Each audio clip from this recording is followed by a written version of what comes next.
Okay, residents of the Bristow Park neighborhood of Commerce, California, that's here in SoCal, have all gotten anonymous flyers instructing them to participate in mandatory trick-or-treat activities on Halloween. Is it legal? Criminal defense attorney Brian Claypool joins us on set. I want to read part of the flyer, Brian. This is what came to these residents. It says all residents in the Bristow Park community of City of Commerce are obligated to hand out candy October 31st, 2022, Halloween night at the start hour of 8 p.m. to 12 a.m. midnight. Your thoughts? It's not legal. Come on, you're going to force people to like open their door when they've got the lights turned off and they're hiding in their living room watching the TV, hoping people don't knock on the door. Come on, especially in California and LA.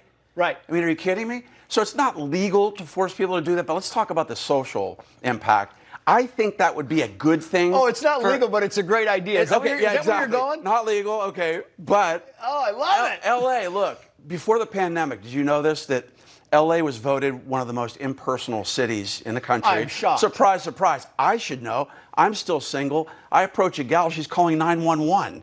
Yeah. For help. So that's why this is a good thing to loosen people. I'm going to help you with your approach after the thing, Brian. But I'm a little worried about how you're approaching these. Okay, don't get the idea that I'm using Halloween now to meet my wife. But the whole thing is you can't tell people you're obligated. You cannot say, there's two things. You cannot say you are obligated to do anything. And the second thing, by the way, is that from 8 o'clock till midnight, I mean, we did this thing. I want to put this up on the screen if you can, because this is the celebration Halloween this year. It says right there, will you celebrate Halloween? 71%, and no, 29%. A lot of people are not going to celebrate it. And the people who are, the kids are going out at like 5:30 and they're home at 8 o'clock. 8 to midnight? Are you kidding me? That's a great point. And you just ran a piece about Larry Krasner in Philadelphia, and I wanted to bring up that issue.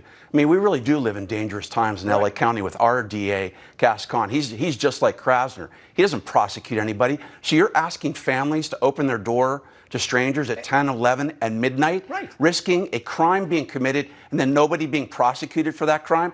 And we don't even know where those flyers came from, Trace. This didn't come from the government. So to me, I would be very skeptical if I'm a family living in that community opening my door at 10 o'clock. Said it was the neighborhood watch guy. I want to play some of the sound from the local neighbors, and I'll get your final response.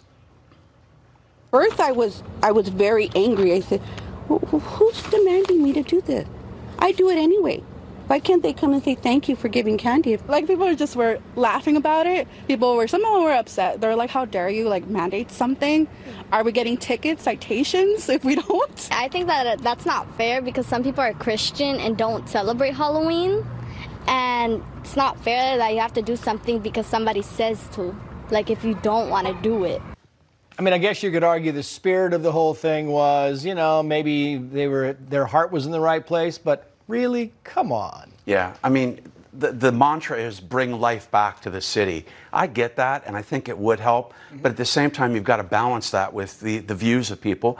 And like that young lady just said, there's a lot of people out there that don't believe in Halloween.